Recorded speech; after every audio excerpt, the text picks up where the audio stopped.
হে নবী আপনি বলে দিন মুমিন নারীরা দেখুন যেন পুরুষদেরকে দেখে যেন তাদের নজরকে হেফাজত করে রাখে, এই জন্য উভয়ের উপর উভয়কে পর্দা করা ফরজ। পর্দা এমন একটি ফরজ যেই ফরজকে দুনিয়ার সমস্ত ফরজের সাথে তুলনা করলে হবে না। যখন নাকি পর্দা লঙ্ঘন হয়ে যাবে এই পর্দাকে কখনো আপনি দোহরাতে পারবেন না, কাজা করতে পারবেন না। পর্দা যদি ভুল হয়ে যায় তাহলে আপনি সেজদায়ে সহু দিতে পারবেন না। নামাজের মধ্যে যেমন সেজদায়ে সহু দিয়ে থাকি, সম্ভব ভাই? নামাজ ভুল হয়ে গেলে সেজদায়ে সহু দিয়ে নামাজ ঠিক করে নেয়, ওয়াজিব ছুটে গেলে, কিন্তু পর্দা ছুটে গেলে কখনোই সম্ভব না। সুতরাং এই পর্দার আইনকে আজকে আমাদের দেশ থেকে উঠিয়ে দেওয়া হচ্ছে, ঠিক কিনা বলুন? আজকে আমাদের দেশ থেকে আমাদের মা বোনদেরকে উলঙ্গ করে ইউরোপ আমেরিকায় পরিণত করতে চায় আমাদের দেশকে। এই কথাকে, এই কাজটি মুসলমানের সহ্য করবে? কোন মুসলমান এটা সহ্য করবে না। এক বিন্দু রক্ত থাকা অবস্থায় কোন মুসলমান এই কাজকে সমর্থন করতে পারে না। রব্বুল আলামিন বান্দাদেরকে শালীনতা শিক্ষা দিয়েছেন, বান্দাদেরকে সঠিক পথের দীক্ষা দিয়েছেন।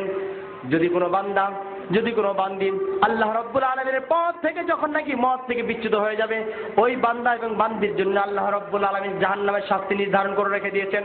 আমার আল্লাহ রব্বুল আলামিনের কোনো বান্দি যদি বেপরদাভাবে রাস্তাঘাটে চলাফেরা করে, বেপরদাভাবে বেগানাম পুরুষদেরকে যদি নিজের শরীরকে দেখায়, নিজের চেহারা দেখায়, তাহলে ওই আল্লাহ রব্বুল আলামিন ওই বান্দির জন্য কাল কিয়ামতের দিন এমন শাস্তি নির্ধারণ করে রেখে দিয়েছেন যে শাস্তির ফলে ওই বান্দিকে জাহান্নামে শিকল দিয়ে জাহান্নামের ফেরেশতারা তাকে জাহান্নামে টেনে টেনে নিয়ে যাবেন।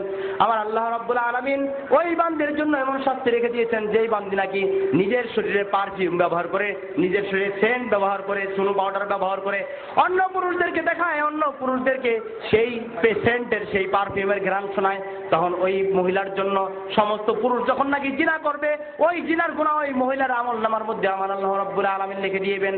আর যদি কোনো বান্দি, কোনো মহিলা যদি এই দুনিয়াতে কোনো পুরুষকে এইভাবে আকৃষ্ট করে, আহ্বান করে, কোনো পুরুষকে যদি আকৃষ্ট আহ্বান করে তার সাথে যদি জিনা করেন, তার সাথে যদি ব্যভিচারে লিপ্ত হয়ে যায়, আমার আল্লাহ রাব্বুল আলামিন কাল কিয়ামতের দিন তাকে এমন শাস্তি দিবেন, এমন শাস্তি দিবেন, ওই মহিলার গর্ভের মধ্যে আগুনের একটি বাচ্চা তৈরি করে দিবেন, যেই বাচ্চা নাকি 80,000 ফেরেশতা পর্যন্ত টানাটানি করবে, ওই মহিলার পেটে থেকে বাচ্চা বেরোবে না।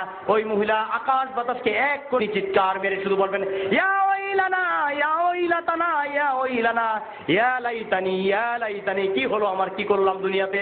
এইভাবে সমস্ত মহিলারা যখন নাকি আল্লাহ রাব্বুল আলামিনের জিনাকারিনী মহিলারা আল্লাহ রাব্বুল আলামিনের দরবারে কাঁদতে থাকবে, ফেরেশতারা এইভাবে ওই বাচ্চার পা ধরে, হাত ধরে টানাটানি করবে, কিন্তু আগুনের বাচ্চা পেটের মধ্যে কখনো বেরোবে না, একটুখানি বেহুশ হয়ে যাবে, আবার ওই মহিলার হুঁশ ফিরিয়ে দেওয়া হবে, আবার এইভাবে টানাটানি করবে ফেরেশতারা।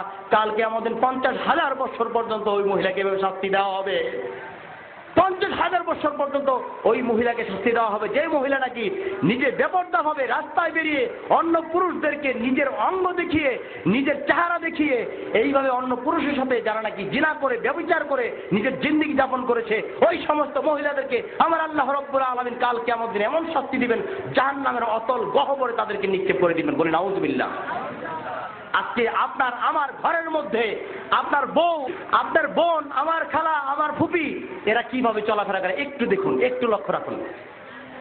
হ্যাঁ, আগে দেখতাম আমার মা বোনেরা পুরুষদেরকে দেখলে রাস্তা ছেড়ে রাস্তার নিচে নেমে যেত, ঠিক না ভাই? রাস্তার নিচে নেমে যেত না? আর এখন এমন অবস্থা, মহিলাদের জন্য রাস্তায় চলাই মুশকিল।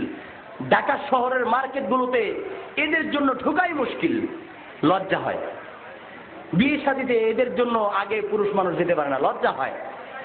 হ্যাঁ, লজ্জা যার হওয়া উচিত তার লজ্জা নেই আজকে, লজ্জা পুরুষের। লজ্জা কার ভূষণ ভাই? পুরুষের না? লজ্জা কার ভূষণ? নারীর ভূষণ। আজকে লজ্জা পুরুষের ভূষণ হয়ে গেছে।